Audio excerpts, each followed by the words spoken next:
is back into it in Chester. Here's El Senior. Yes! Yes! The center back, Jacob Glesnes, Is going for it. Yes! Oh my goal! What a goal! And that will do it. One of the best comebacks in recent years. 3 unanswered by the Union. And they go into the Gold Cup break, winning it 3-2. Hello and welcome to the Free Kick Podcast. My name is Todd, and I hope you guys are having a fantastic weekend. I'm recording this podcast on Friday night, and hopefully most of you guys are listening to this podcast on Saturday or Sunday right before the game. And I don't know if you guys are like me, but yeah, for whatever reason, I thought the Union were taking on Portland on Saturday night at 10 p.m., not Sunday at 10 p.m. And it's like back-to-back weekends for us, right? Where the Union are out on the West Coast, and it's like, couldn't they have taken care of this West Coast trip in like a more convenient time, like have played LAFC on like a Wednesday or something, and then stayed out west and then took on Portland on a Saturday or something? I don't know. Like, I feel like it would have been easier for us to stay up late in 1 week for both of these games, as opposed to, all right, well, we're already staying up super late to watch the LAFC game. The game doesn't kick off until like 11:08, 11:10. I don't know. We all know that MLS doesn't start on time. And now we won't get a kickoff until 10:10. I don't know. I feel like the Fox Sports games always start the latest out of every single game, but thank goodness the Union are finally on a national televised game. I'm sure the Union will make us all proud back home on the East Coast, or I don't know, maybe a Union fan someplace else around the United States, and maybe not on the East Coast. But I just want to say real quick, for everybody that listened to the last episode with Andres Cordero, the play-by-play for Inter Miami, I hope you guys enjoyed that episode. That was a lot of fun getting to talk to Dre. A lot of great insight he gave for that Miami game, and obviously we'll spend most of this episode talking about the game on Wednesday night. Like I told you guys in that last episode, I wasn't going to do a preview episode for this Portland game, as the games were just way too close together. And if you guys didn't listen to that episode, you guys are probably already able to tell that, yeah, you're not doing a preview episode for Portland, are you? But yeah, that was a lot of fun. And I just want to say real quick that I really do appreciate everybody that listens to the podcast week in, week out, or, you know, maybe you don't listen week in, week out, but you've listened to the podcast once, twice, maybe you check it out once a month. But I think, in my opinion, those are my favorite episodes when I get to do a preview of the game and getting to talk to all the different commentators around MLS. I mean, I know I say it on Twitter all the time how lucky we are as fans of MLS to have some of the best commentators in the league, but I truly do mean that. And to get a chance to not just talk to one, but like, I was looking at older podcast episodes where when I started talking to commentators, I was like, 2 or 3, that's cool. If I just get 2 or 3 on their podcast and that's it for this season. But then just being able to see how the podcast has grown so much this year, where week in, week out, usually I'm able to get a commentator on from a team that the Union are taking on for that week. And I know the last couple of episodes I've thanked the PR departments for those teams. And yeah, I mean, I continue to thank those PR departments for allowing their commentators to come onto the podcast to share great insights with you guys, the listeners, and for myself. So, I mean, I feel like I learned so much more about a team than doing the research myself. I mean, obviously, I do some research to know what questions to ask, but it's like, I couldn't do a preview episode for Portland Timbers where we never play Portland. Like, I don't know enough about Portland, so it's such a joy when I get to speak to those people. And I hope you guys enjoy those episodes as much as I do recording them. And for the people that, leave feedback, whether good or bad, I always want to find ways to make this podcast the best possible. You know, I always say things incorrectly. Sometimes I get words mixed up, and you guys still tune in and listen to the podcast. And, I'm just so appreciative of each and every one of you people that listen to the podcast, and, being able to attend Jim Curtin's press conferences via Zoom, ask him questions.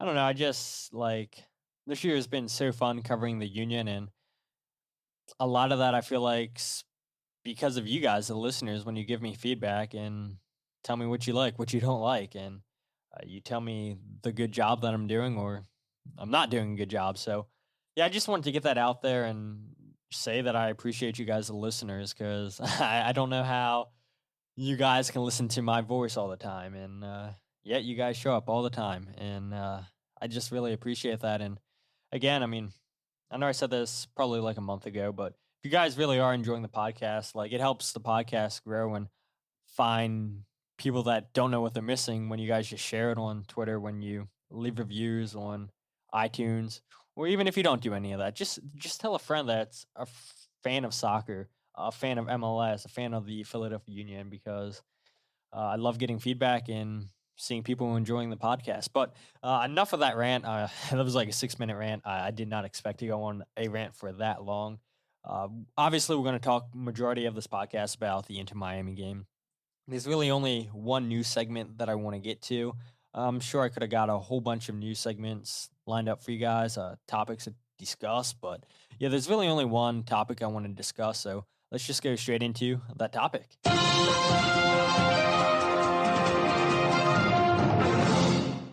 All right, so that topic has to do with Kai Wagner. It is being reported from Manuel Veth of transfermarket.com. He's saying that relegation threatened Leeds United are among the clubs interested in Philadelphia Union left back Kai Wagner. A source with direct knowledge of the situation has told Transfer Market. Manuel is also reporting that Burnley and Middlesbrough are interested in Kai Wagner. We've seen so many reports over the last couple of years linking Kai Wagner to a move to Europe, whether it be to Fulham, to West Ham, to teams in Spain, maybe mid-table teams in Germany. Kai Wagner's come out and said that his goal is to play in a top 5 league in Europe. He does not want to play in second divisions anymore. He wants to play in the top league. And I know Billy. For whatever reason, all these rumors we see, and Kai Wagner is still here with the Union. For whatever reason, the transfers didn't work out, and I know time and time again, you love to remind me that Kai's still a Union player. And I'm not debating that. I know we got into a little back and forth on Twitter, and you say that you won the argument, which, whatever.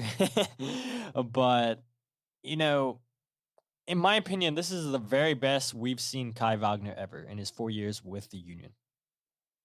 I've talked about it in the past where his crosses, he's our second best. I said he's our best playmaker. Our first best playmaker is Daniel Gazdag.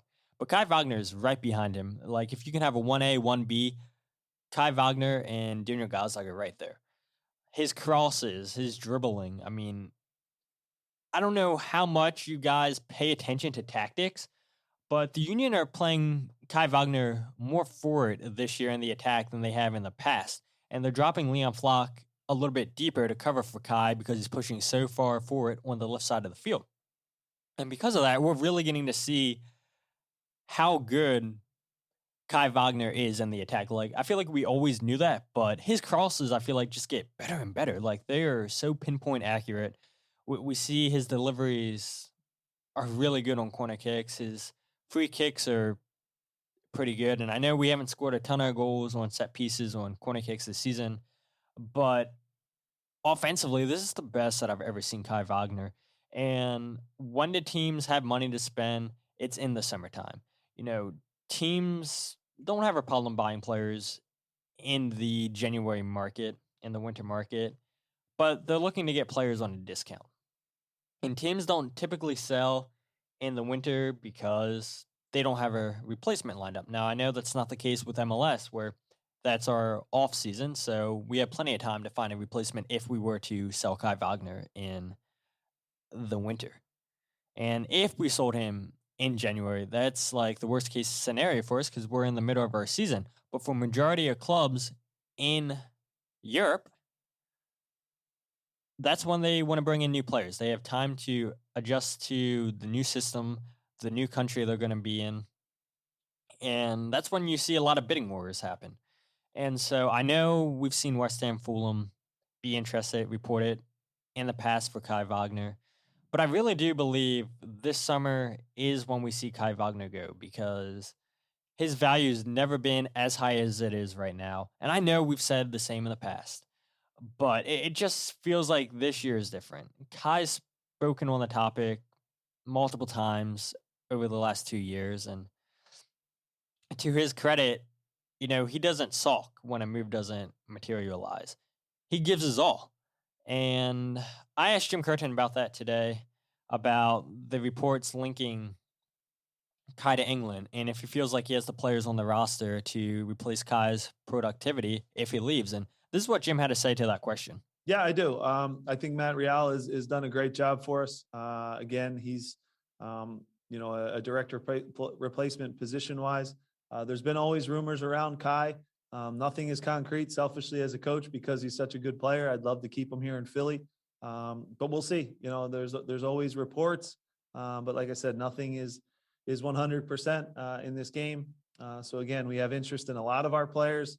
The amount of scouts that are now coming to our games, coming to our practices, getting to know us and the players that are training in this environment and just watching them is high. So I'm not surprised there's interest because he's a quality player, but he's a union player, at least till the summer. And I think, if we can keep him here, I'd love to, obviously, because he's so important to our defense and that's the strength of our team. Yeah, and the summer transfer window opens July 7th. And so Kai will definitely be here for the next 7 games. And then your guess is as good as mine. But I really do feel like Kai's gone this summer just because he's playing at such a high level. Fingers crossed that he stays healthy, he continues to produce on the level that he's producing. And I really want to bait Jim Curtin into saying that they're going to go out and sign a new player this summer if Kai Wagner leaves. And I'm not asking for a new left back because I think Matt Real did a great job when Kai was hurt, I believe, in 2020 when we played against LAFC. Kai missed the game. Matt Real got the start, and he shut down Carlos Vela. Matt doesn't offer the same offensive productivity that Kai's been offering us this season and the seasons prior. But defensively, I thought Matt's looked sound. But we haven't seen Matt Real really that much since that situation. We know that we all thought that Matt Real was going to leave last season. They offered him a contract extension. He turned 2 down, and then he accepts the bona fide offer in December, and Matt comes back for a year. Matt's a good player. I like Matt Real a lot, maybe more than a lot of fans do.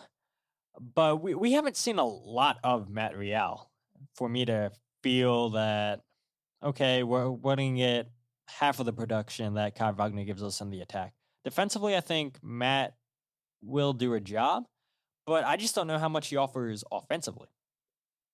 And so I was thinking about this where, okay, if Kai leaves, who do I feel more comfortable playing left back? Do we go out and sign a left back? Do I put Matt Real there, who's, yes, the natural replacement? Or do we put Leon Flock there, who's played 14 games as a left back, including once with the Union, I believe against Cincinnati? And I feel like just because we know how good of a defender Leon is, that you would play him in a position that's not his number one choice as a left back, but he has played there, he has experience. And like I was talking about earlier, we see Kai going a lot further in the attack than he has before, where Leon's dropping off, covering for him defensively.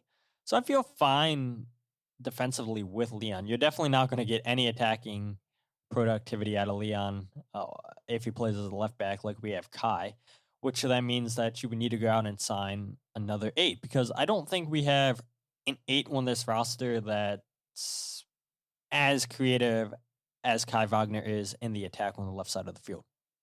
And yeah, we have Jack McGlynn, but I don't think Jack's an 8 in the diamond formation. Jack's more of a player where he's perfect in a 4-2-3-1 if the center mid next to him does the defensive responsibilities where Jack can just spray passes around, like playing a Andres Pirlo-esque role. Definitely not the player that Pirlo is, but if Jack doesn't have to man mark somebody, if he can just cut out the passing lanes, then I think he's fine. But when you have a 6, you want them man marking, and yeah, I guess it all depends on tactics and everything. I don't want to get too far down there, but I think Jack's role is a lot better with a defensive number 6 next to him, where he can just spray the ball around. Where yeah, you could play him on the left side of the diamond, but you're asking for him to take players on 1v1, which he can, but he's not the fastest. I don't think he's the most creative. His biggest attribute is his passing ability. And there's nothing wrong with that, but you want a player that's skillful on the ball. And yeah, you could put Quinn Sullivan there, but I think Quinn's better on the right. And let's not forget, Quinn's not an 8. He's a winger. He came up through the academy as a winger. Same with Jack DeVries. And we don't play wingers. And I would love to put Quinn there, but that's not him. And honestly, like, the perfect player to play as an 8, yeah, you could say Brendan Aronson, but I think the perfect player to play on the 8 would be Anthony Fontana. And obviously, he's not here anymore. Yeah, I know Anthony saw himself as a 10, and we don't have to get into that whole argument about giving Anthony the keys to the number 10. But playing Anthony as the 8 would be excellent for the system, where he wasn't a great defender, which is fine, because if you play Leon Flock as the left back, then Anthony doesn't need to help out that much defensively. Yes, he still needs to track back, but he doesn't need to play the 8 like Leon Flock's currently playing it.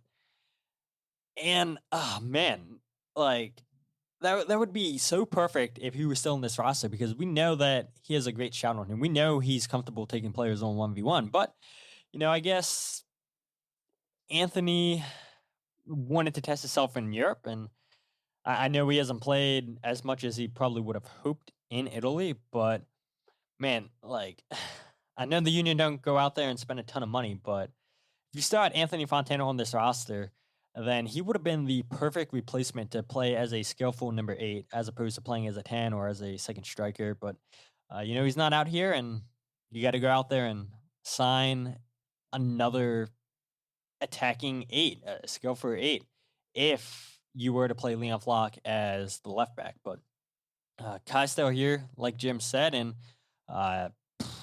he wants to keep his best players. But at the same time, too, he said in the past where he doesn't want players on this team that don't want to play at the highest level. Kai wants to play at the highest level. And, when an offer gets accepted, and then we'll all be sad and everything, because Kai's been one of the biggest signings ever in Union history, a player that fans were upset about when it was announced we were signing a left back from the 3rd division. People were so upset. I remember that on social media, where people were complaining, why are we signing this nobody that's playing in the 3rd division in Germany that didn't make it at Schalke? Like, people were not happy with that. And then you look, after Kai started playing with the team, people were saying this was the greatest signing ever. So it is funny how those things work out, and I guess Ernst Tenner has a better eye than most of us, right? If not all of us. But let's go ahead and talk about the Philadelphia Union versus Inter Miami game, where, again, this is the second time I mentioned you in this podcast, Billy, where I got to give you credit, because you convinced me to rewatch the game, because if I would have recorded this podcast on Thursday, I would have totally been negative throughout the whole thing. You know it. Talking to me, I was a little bit upset. Lack of sleep, trying to get out of the stadium was a bear on a Wednesday night midweek game, which is so surprising. Yeah, I was a little bit pissed off on 5 hours of sleep. But 2 days have passed since then, and a couple of rewatches later, and that game wasn't as bad as we all made it out to be on Wednesday and Thursday. And I think what hurts is it's Miami, we all expected the Union to beat Miami, but to their credit, they played a good game. I think a draw was the right result for both of these teams. Where you look, Miami had a chance with Kapana. He hits the post. Veselev had a chance in the 3rd minute. The Union were playing a little bit of a high line, and Veselev makes a run in behind Finley and has a direct shot on Blake. Bryce Duke had a chance in the 84th minute when he makes a late run into the box. Nobody follows the run, and he has a free shot on goal. And there was a moment there where the Union were in the diamond, and then Jim Curtin told us after the game that he switched formations way too many times in that game. He went from the diamond to a 4-2-2-2 to a 4-2-3-1. And when they switched to the 4-2-2-2, it's tricky to say, a lot of twos. I couldn't tell what that was because there was a moment when they switched to that Kai Wagner was playing as the right back, and Nate Harriel was playing as the left back. And I was like, what is going on here? Like, why do they switch sides? Why aren't they switching back? Because there was a good 2-3 minutes that they refused to switch back. And I was like, is this what we're going to go with now? Like, does Jim see some kind of advantage that I'm not seeing? And then they eventually switched back. But switching to that 4-2-2-2 was just so disjointed.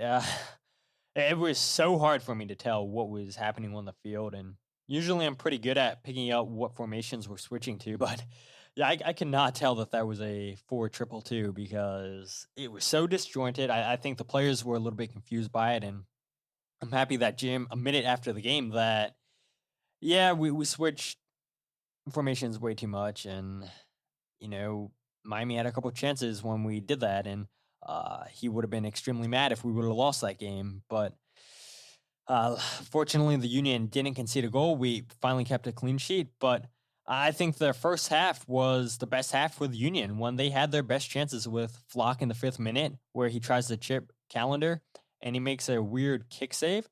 Gazdag does well to turn Sailor, and Callender comes up with a big save.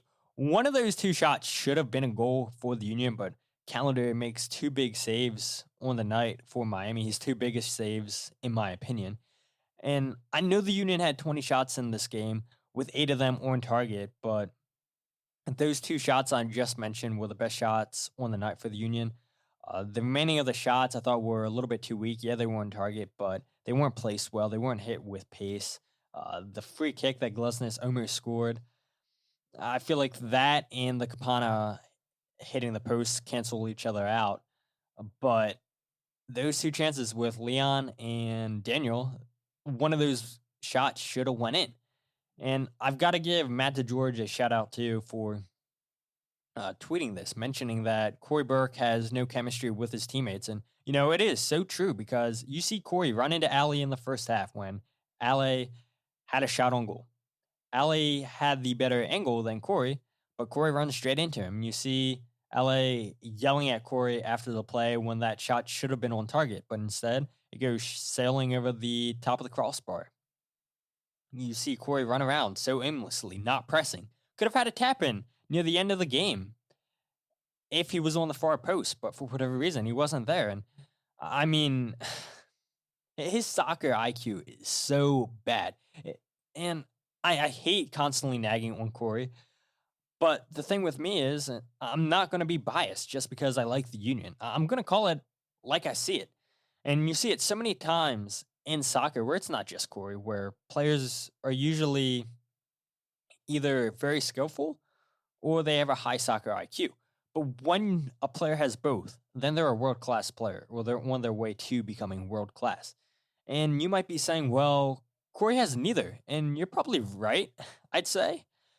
But the one thing I will give Corey credit for is whether he starts or comes off the bench is the first 10, 15 minutes of that appearance, he looks interested.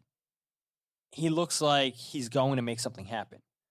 But then after 10, 15 minutes, it's like he doesn't care. He's in areas of the pitch where he shouldn't be. I'm like, do you know what's going on in this game? And yeah, it's easy to say he's the weak link right now in this team. But if anything, that game against Miami showed us how much we missed Mikael and Julian. And you know what's going to happen, right? Jim Curtin says Sergio Santos, Corey Burke, they go on streaks and everything where they're going to put in 4 or 5 goals in like 5 straight games. And then they go on this cold streak. It's going to happen. But right now, we need a striker that's able to put the ball in the back of the net. We've seen Mikael make a lot of great runs. We've seen his pace, his strength. And if we keep creating these chances that we've been creating the last couple games, he would be finishing them off or setting up a teammate. That's the one good thing I can take away from these 5 draws in a row is that the Union continue to create chances. We're just not finishing them. A player like Mikael could finish these chances. A player like Julian could finish these chances. But for whatever reason, the ball's not going in the back of the net for Sergio Santos. And more times than not, Corey Burke's not in the right position. If he was, he'd have it tapping. I know there was a moment in the first half where Daniel Gaza could have squared the ball to Corey Burke and he would have had a chance of just tapping the ball in. But, I think that play just happened way too fast and Daniel Gaza didn't see it. And there was a play in the 38th minute where the Union had a corner and it was cleared and Miami broke on the counterattack and they made it 5-4 on the counterattack. And this is a play, really, in my opinion, that Miami should have scored from. It was not a great cross from Kai Wagner, and a lot of his crosses I thought on the night weren't great. We saw later on in the second half, Daniel Gazdag started taking the crosses and a little bit better than what Kai's were on the night. But yeah, not great deliveries on this play that I'm about to mention from Kai Wagner. Like I said, happened in the 38th minute. And Miami breaks 5-4. They do such a good job catching the Union out of this, where they have 5 players all running full pace, where the Union only had, at one point, where Miami are still in their own half, it's only Bizo, Leon Flock, and Jacob Glesnes back there in a 3v5. Daniel Gazdag does a good job to eventually make this 5-on-4, but because we had Jack Elliott and Stuart Finley pushed so far up, they're completely out of this play. They've got to run all the way from Miami's 6-yard box all the way now down to our 6-yard box to try to catch up. And what helped the Union here on this play is, when they try to go from left to right with a cross, it wasn't a great cross to switch the play, but, Duke does a good job to make something happen on this play because Jacob Glesnes goes to the ball to shut it down, which is fine, right? And the one thing that sucks about this podcast is it's all audio. It's not video. And I know a lot of people tell me, oh, you should do a video because I would love to be showing you guys this play right here and circling things and everything would make it so much more easier. So I try to describe what I'm seeing. But Jacob Glesnes, like I said, does a good job to shut down Bryce, who has the ball. Jack Elliott, now by the time this is all happening, Miami's down in our 18-yard box and everything. Jack Elliott's now caught up, and he's going to mark a guy. I believe it's Capana where Jack Elliott goes to focus on. Glesnes goes to shut down the ball. Jack Elliott's in the box trying to catch up to Capana. Daniel Gazdag is right outside of the arch of the 18, and his guy's sneaking in right behind Jack Elliott, so Daniel Gazdag, to his credit, he hustled back and everything, but Miami, by the time that the ball's on the right side of the field where Jacob Glesnes is watching the guy with the ball, Miami has 4 guys in the box where the Union only have 3 guys in the box. So Jack Elliott's taking up Capana. Capana's in front of Jack Elliott, where not great positioning from Jack Elliott, but it's a good thing. He was marking him. Leon Flock's guy is given way too much space, and they try to attack Leon Flock because that's the guy who has the most space. And Bizo has his guy covered on the end. Daniel Gazdag could have done a better job trying to pick up his guy. This was the right ball from Duke. He picked up the right guy to cross to because Leon Flock gave way too much space to it. And as soon as Duke's going to cross this ball, you see Stuart Finley coming into the frame where he's now inside of the arch on the 18, but he's out of this play because the ball is coming in. And so Duke's going to go ahead and cross the ball. And like I mentioned, the guy that Leon Flock, and no, I'm just circling this like you guys can see it. Leon Flock just is leaving way too much separation. There's a huge mismatch right here between Leon Flock and his attacker he's supposed to be on. The cross is perfect. Just the attacker, it's a little bit too high for him. He's not able to get ahead on this. And Bizo, to his credit, he's behind the attacker where, like I said, it's supposed to be Leon Flock's guy, but Leon just allowed way too much separation. Bizo's jumping up to try to throw off the attacker, and maybe that's exactly what happened here. Bizo threw him off a little bit. And a huge credit to Bizo, because Bizo sees that, has to leave his guy wide open near the far post, and Bizo's aware of that and is able to get himself positioned and then clear the ball as soon as it bounces down from the cross. And Bizo got beat on that play last year a ton of times between him and Jacob, just allowing way too much space, not communicating, and does a good job to clear this ball out, because really this should have been a goal for Miami. It was a great counterattack coming from the Union's corner kick, 5-4, like I said, and Miami don't get a goal out of it, which is unfortunate for them. And the Union caught a huge break right there. But I like that the Union were aware of that, and it's something I'm sure that if the Union get counterattacked more throughout the season, which it's going to happen, I think that's something that they're going to look at and correct. But on the night, I thought Stu's speed and recovery was really good on the night. He did really well with his passing out of the back and sending long balls over the top. Overall, not a bad game from him on his first MLS start of the season. And, I was talking about a little bit ago about missing Julian and Mikael. Well, playing Jack as the number 6, we missed Jose and his passing ability. Jack lost the ball 3 times on the night, which happens to Jose too, but you can tell at times that it seemed unnatural for Jack playing at that position. We needed someone with more urgency, somebody with, that shiftiness playing at the number 6, which Jack did have urgency on the night. He passed, I think his passing accuracy was in the high 70s, maybe the low 80s. So, he was getting on the ball a ton in the 6, which is usually what's happening with Jose. And that's usually the way the Union try to play this season, is through Jose Martinez. That's where a lot of our attacks are starting. If it's not starting from Jose, then it's coming from long balls over the top from Jack and Jacob. Fast transition. But I think it was very evident that we were missing Jose on the night. And that's what Jose brings when he plays there. Like I said, yeah, he turns the ball over sometimes, but just the shiftiness that Jose brings at the 6, it was very evident that we missed him. And the quote everybody's talking about on social media is when Jim said that's the most pissed off first place team he's been around. And I just want to go ahead and play that clip for you guys to hear the whole thing. It started out with Jim talking about how the team, as the game went on, lacked fitness, how they can correct that they want to correct that. But yeah, Jim makes it known that this team's very pissed. I don't think we're as fit as we need to be. I'll say that right now. As a team, as a group, to really push, and we demand a lot of them to high press and to run and fight. And you can see us fatiguing at the end of games, which we can work on and get a little bit better. That's on me, again, to get them to build that fitness up at the right time, where you're still avoiding injuries and then you're peaking at the right time of the year as well. So we still have a lot of work to do as a team.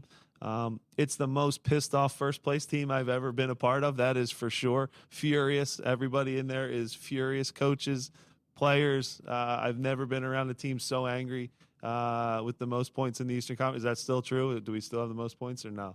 I think we do, which makes me even more angry, to be honest, because we should be separating right now. Please write that I'm pissed that we're in first place and not happy. That's all. Sorry. Tangent there. And again, you get mad because we haven't seen a win since Columbus at home, which was April 9th, but who's counting? And you see, we could really be running away with the Eastern Conference right now if we didn't have so many draws. That's what's frustrating, and I think that's why so many fans, including myself, were so angry on Wednesday and Thursday. But allowing time to pass, rewatching this game, there were a lot of good moments. The Union had chances to win this game, but at the end of the day, like I said, I think a draw was deserved for both of these teams. To Miami's credit, they did a good job not sitting back, having chances to beat the Union, holding on to the ball, maybe a little bit too much. They should have allowed the Union to have the ball more. Jim Curtin mentioned that Miami is a team that sat pretty deep throughout the season, and they expected that to happen, and that's not what happened. And basically, they got outcoached. Phil Neville set his team up perfectly, and at the end of the day, 0-0, the first clean sheet for the Union, and God knows how long. And you can still find positives in moments where you're angry. But let's go on and talk about something again. This is like my third or fourth shout out, right, that I've given somebody on this podcast. Because you guys come up with a lot of good things on Twitter, which I'm like, oh, I didn't think about that moment before, or man, how could I miss that moment? Rich Laurie, I want to shout you out because of mentioning this on Twitter, saying we miss Pat Noonan, and you're 100% correct. It's something that skipped my mind, which I'm not sure how, because I've given Pat a ton of credit on this pod in the past, and it's funny that Cincinnati fans were upset with his hiring, but I knew Pat was going to be a good one with seeing how he had a major hand in the tactics for the Union. He was Jim Curtin's right-hand man. And, Jim's more of a man manager, not a tactician. And there's nothing wrong with that at all. I don't want people to say, oh, well, I don't think Jim Curtin's a bad coach, or that I think Jim Curtin's a bad coach. No, I don't think Jim Curtin's a bad coach at all. That's why you hire coaches that are smart with tactics. And, I almost think it's better to have a coach that's more of a man manager than a tactical manager, because you want your players respecting your coach, respecting your leader. Well, you don't want, the tactical guy to rely on his assistant coaches to be that leader. You want the main man to be the leader, and not saying that, tactical managers can't hold the locker room together, can't have the respect of the locker room, but they're more focused on tactics than keeping the locker room together. That's why they go out and hire managers that have previous coaching experience as first team managers. But that's why you saw Pat go on and hire a bunch of former coaches for his coaching staff, because they're man managers. They have experience keeping locker rooms together. Not saying Pat can't, but this was his first manager job, where Pat, was deserving a long time ago to get a chance at coaching a first team. But, the thing about Pat Noonan is he liked having his center backs start the attack, play those line splitting passes to carry the ball, which the Union still do, but they've switched to more of a quick transition rather than taking time to build the attack. And I know fans are always complaining about, our passing accuracy sucks. Like, we keep turning the ball over. Like, why are we doing this? Why are we doing that? Like, it's obvious. Like, Jim Curtin's had to say it so many times in the press conferences that he does not care that the Union play quick transitions, don't have a lot of possession of the ball, that their pass accuracy is low. Because if they want to, Jim said it, and we've seen it when the Union had to come behind against Toronto, where they had more of the ball, where this team can build out an attack, where they can possess the ball. But that's not how Jim Curtin wants his team playing this season. He wants them to play quick transitions, and for whatever reason, people still complain about that on Twitter. Like, I don't get it. Like, it's obvious that the Union have switched their styles from last season to this season. And I posted stats on Twitter looking at the number of short and medium passes the Union center backs played this year compared to Cincinnati's. And Cincinnati center backs are playing more of those passes than the Union, who are playing more long balls because they want to play those riskier passes. And there's a reason why Cincinnati sit at 6-5-1, and it's because of Pat Noonan. This isn't a shot at Ryan Richter or Jim Curtin because they've proven that fast transitions can win games. Win first in the Eastern Conference. They're creating chances. The issue is they're just not finishing those chances. No tactics can help improve your finishing. It's the hardest aspect of the game, and if it was so easy, then you wouldn't see attackers going as the most expensive players when they get sold. And another thing that stands out for me is the Union's pressing is different this season than last season. Yeah, the Union are still pressing, don't get me wrong, but last year, the point of the press would be with Gazdag leading the press, and then followed by usually Leon Flock or Ali Bedoya would follow suit. And this year, the press is starting with Julian Kranza. He presses from one angle, the striker next to him is supposed to press from the other side. And then you have Daniel Gazdag taking away the top. So they're pressing in a triangle formation. And the Union's press last season didn't start with the strikers. It started with Daniel Gazdag. And when Brendan Aronson was here, he was the one who was the focal point of the press. And so the Union didn't want to press with strikers as much as they are this season. And I think part of that reason is because of how much of a defensive forward Julian Kranza is, which is another thing you got to love about him, That's how he was spoken of when he was coming to the Union, is he's more of a defensive striker than he is an attacking striker. And he's been both for us this season. But, yeah, that's a big reason why Cincinnati are having the success that they're having is because of Pat Noonan, because the attack of Cincinnati starting with the center backs of Cincinnati, playing those lines splitting passes. And there's nothing wrong with playing that way to playing the way that the Union are playing this year. Just both teams are able to find success, and Pat Noonan's going to continue to do his thing. And, I had this crazy thought when I was driving home from the stadium where, I followed the U.S. men's national team, but not as closely as I follow England. And maybe you guys can tell me I'm completely wrong, but Pat Noonan, I think, should be talked about a lot more as becoming the next USMT manager because, one, he has experience being an assistant under Bruce Arena on the national team, and because of how well he is tactically, where I think, Greg Berhalter, I think he's a tactical coach first, and this is the point, you guys can tell me if I'm wrong or not, as opposed to being a man manager.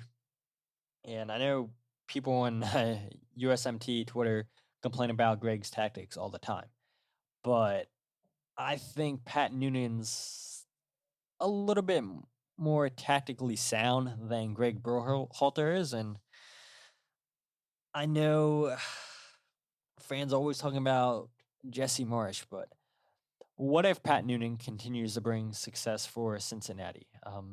Their fans would hate to lose him, right? But I don't expect there to be a change of national team managers for the U.S. until after Qatar. If something goes horribly wrong for the U.S., I know everybody's talking about changing a manager for when the World Cup comes here in 2026, and they all want Jesse Marsh, but I really do think Pat Noonan could be that guy. I think that's a manager fans need to be giving a lot more attention to, a lot more focus to, because what he's doing in Cincinnati is very, very special, and I think they're going to continue to get results. And it's been impressive watching them go head-to-head in every single game, and to watch, a player like Brenner, who they spent a ton of money on, not really fit into this team, where you get Brandon Vasquez, who's a player who's shown glimpses of promise last year for Cincinnati, and now this guy's up there with the leading goal scorers in MLS, and I think I saw that he just got called up to the national team, and this is a team that lacks a number 9. We all know this, and maybe Brandon Vasquez can be that, and Pat Noonan's done a phenomenal job with Vasquez and Badgie and Acosta, just getting the most out of the players that are on this roster. And, once they get more of these dead salaries off of the roster, Yeah, I don't think we've seen the best of Cincinnati yet. And to see Pat Noonan get the most out of Cincinnati in such a short amount of time, it's full credit to him. But I want to go ahead quickly and go over my 3 keys to the game. I have one more clip I want to play for you guys. But number one, if you guys remember, I said be aware of Cabana and his runs into the box. That's 100% a pass because he had one shot. The shot, like we talked about, hit the post outside of the 18. He had 26 touches and only one touch inside the 18. The Union's midfield did a phenomenal job just keeping him out of dangerous areas, not allowing him to take dangerous shots, which so many teams have, to only allow him to have one shot, which all his goals, like I mentioned, came from inside the 18. Credit to the defense, credit to the back forward for keeping quiet in this game. Number two, I said take advantage of your height. For me, that is a fail. Only one header from a set piece, which came from Steve Finley. 6 corners in this game for the Union, 18 aerials won in this game, which remember I said the Union averaged 18.8 per game. So yeah, they averaged the duels won yet again. But people were complaining about the lineup, starting Stuart Finley, starting Bizo, starting Jack Elliott at the 6. And now I don't want to be cocky and be like, oh, I told you guys when I gave this point that the Union need to take advantage of this. But I wasn't sure what the Union were going to go formation-wise. I had a strong feeling that Stuart Finley was going to play. I had a strong feeling that Jack Elliott was going to play. And yeah, I don't know. It feels good, right? When you say something and Jim Curtin backs up what you said on the podcast. And this is what Jim Curtin had to say for going with the lineup that he went with. And we talked about dominating set pieces tonight, just because if you look the size that we had on the field between our center backs, Jack, we had, I think, 5 or 6 guys over 6 foot, and I thought that would be a real advantage, but we just didn't attack them well. I think last year we were, again, these are the small things that turn into big things, right? We were number 1 in the league in restarts on goals scored. This year we're last. We haven't scored yet. So that's a big difference. Again, sometimes restarts are a little bit of a ball bouncing your way, like I talked about before. But we've gotten good service on in some instances, and sometimes the runs haven't been there. And then when the runs have been good, we haven't gotten good service. So that's something that we'll continue to work on. And those are the differences in the turning ties into wins. Those small margins, and that's what I talk about when you need a bounce to go your way. And look, Frank is doing a great job on the restarts. It's just a matter of now getting a bounce to go our way on those and attacking them. But that's a big difference when we go from, first last year where they were all going in, and now right now nothing seems to be bouncing our way and going in on those restarts. Please do not blame me, Jim, or Frank, or you guys, the listeners, for the Union not scoring on set pieces. Ever since I brought Frank on the podcast to talk about set pieces, it's not my fault. I mean, it might be a little bit. I might have jinxed it. No, I did bring up a stat against Nashville talking about how the Union hadn't conceded a set piece, and I was like, oh, don't let me jinx it. And, well, wouldn't you know, they gave up the penalty against Nashville. And, yeah, I was a total jinx then, and I don't know, maybe I jinxed the Union on set pieces when I brought Frank on the podcast, but don't blame me. I don't think it was me, but maybe it was, and maybe I should stop bringing on Union coaches and bringing up certain aspects of the game to German press conferences. I don't know. I hope I'm not a jinx, but regardless, yeah, I mean, it was a massive height advantage. Just looking at how many headers the Union win compared to the headers that Miami averaged. Their only top player on the field was Damian Lowe, and like Jim mentioned, you have 4, 5, 6 players on the field that are over 6 foot.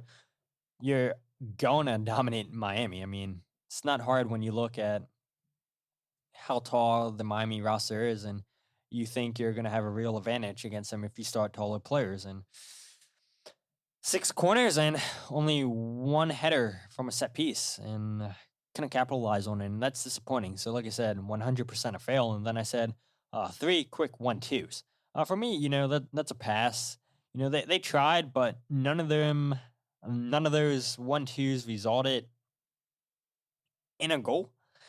And you look at the chance Gazdag had in the 15th minute. Bedoya passes the ball to Gazdag in the box. Daniel does well to turn the defender and get a shot off. But I know that wasn't a 1-2 right there, but it was a pass inside the box where, Miami's been vulnerable on the season. And Jim Curtin mentioned too in the press conference that, on their left side of the defense is where they've given up most of the goals. And that's where the shot came from. And Union weren't able to take advantage of it. And should have been a goal, but Calendar comes up with a huge save. So I want to go ahead to 3 stars of the game. I'll keep it brief.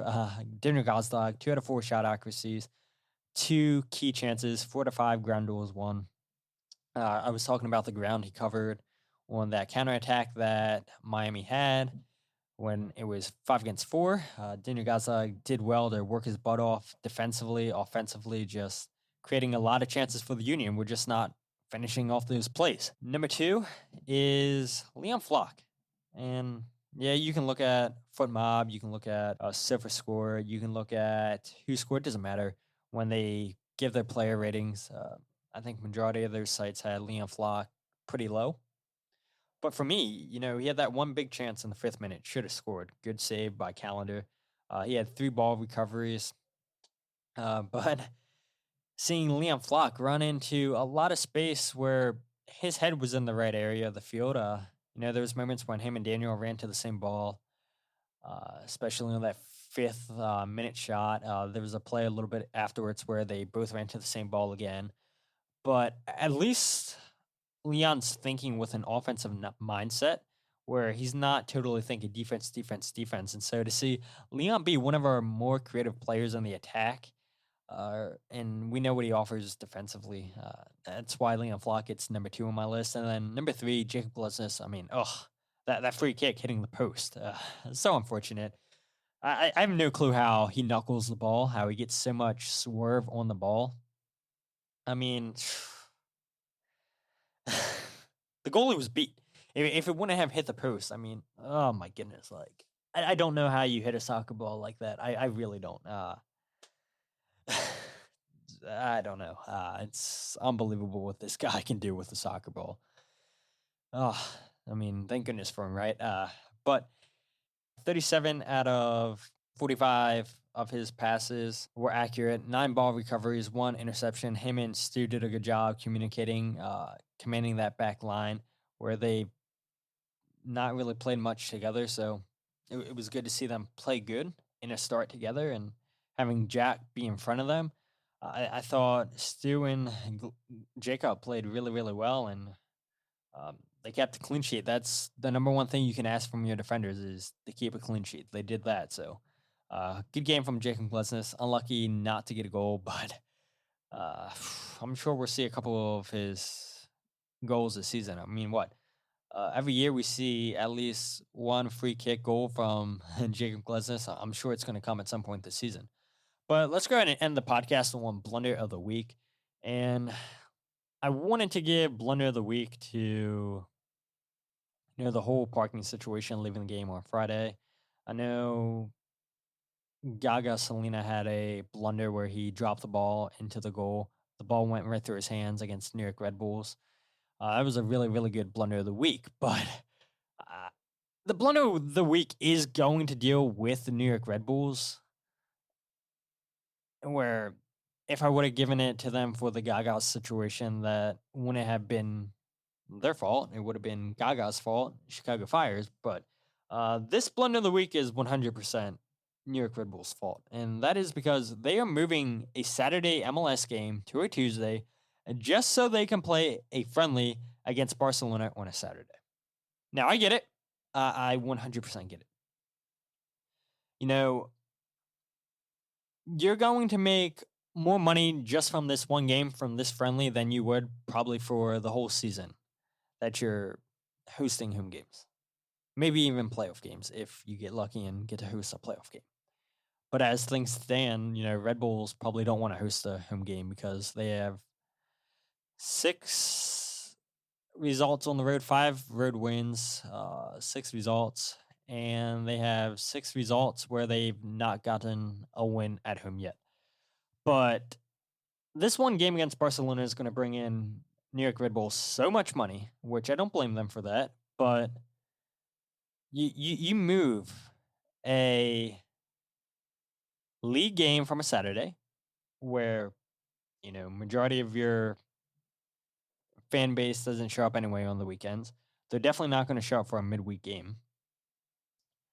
But more importantly, I feel like most players don't like playing midweek games. Why you would do this, I have no clue. Especially when you're going to play Barcelona on a Saturday, and then there's a chance that you play the following Tuesday. Like, that's not enough recovery time, and especially on a game that doesn't matter, and in a friendly. It makes no sense, right? And you have fans that are spending hundreds upon hundreds of dollars just to see a friendly. And you have some Red Bull fans selling tickets, making huge profits, selling their tickets for so much money where they're paying off their season tickets for the next year, or pay off their season tickets for the season, which is smart on them. Like, I would do the same thing, right? If the Union took on Real Madrid, Barcelona, Munich at Subaru Park, like, why wouldn't you do that when you have fans willing to pay stupid amounts of money for a friendly? But yeah, I just don't understand why you would get rid of a league game on a Saturday and now play that league game on a Tuesday. It just doesn't make sense to me at all. But at least we don't see the Union doing anything like that. But the only thing I'll say about the Portland game is no Mikael Uhre against Portland. Jim said we'll see if we can get him going against New England. I would just say I wouldn't bet on it because Portland play on turf, New England play on turf. Why would you risk a further injury to him if you play a match on turf? So I think the Union should just rest him until we play again June 18th, I believe it is, against Cincinnati. That's the next game back after the New England game, so it's about a 3-week break. Why not get him 100% healthy? Because that's essentially what the Union are doing, right? Where they are getting him healthy, where they're not risking injury. Because Jim Curtin said, it's a quad soreness, and he's been saying that the last couple weeks. He's had nothing showing up on the MRI, which is good, but at the same time, nobody knows the body as much as Mikael Uhre knows his own body. Where maybe I said that wrong. You don't MRIs don't know a player's body as much as a player knows his body. That's what I meant to say. And you go ahead and look where I saw some fans talking about, Mikael's played a ton of minutes this calendar season. He hasn't. He really hasn't, because I looked at the minutes played from 21/22 season. He's played 1,912 minutes with Brøndby, 363 minutes with the Union, 18 minutes with Denmark, which comes out to a total of 2,293 minutes. Where you look at the last calendar season, he played 2,744 minutes with Brøndby. It's not a ton of minutes. 2,293 minutes so far this calendar season. It's not a ton at all. Where it could become an issue is as the season goes on. And that's when you look and see, okay, well, now Mikael's playing more minutes than he's ever played. But Mikael essentially got a 2-month break where he was able to rest and recover, where he would normally get that in the summertime, but he's just getting it in the wintertime. And I know the Danish league, I believe, goes on like a month and a half break. They don't set up their second part of the season until February 3rd, I think it was. So, I mean, this isn't like anything new for him to get a little bit of a break in the winter.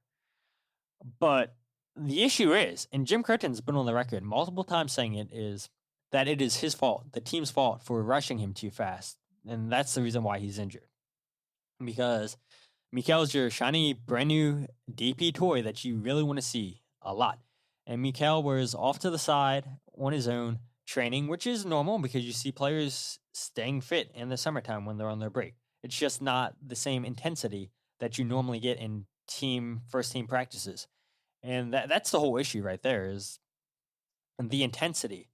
As soon as he got into this country, they threw him into intense practices, and it aggravated something in his leg. It happened in his quad, And Mikael says that, he doesn't feel 100% better, which is fine. I have no problem with that at all. It's like, why risk further injury? And so for fans out there that are saying, oh, he's played a ton of minutes and we got to be patient with that. No, he has not played a ton of minutes. The issue is Jim Curtin and the team rushed him way too fast. Jim's been on the record to say that.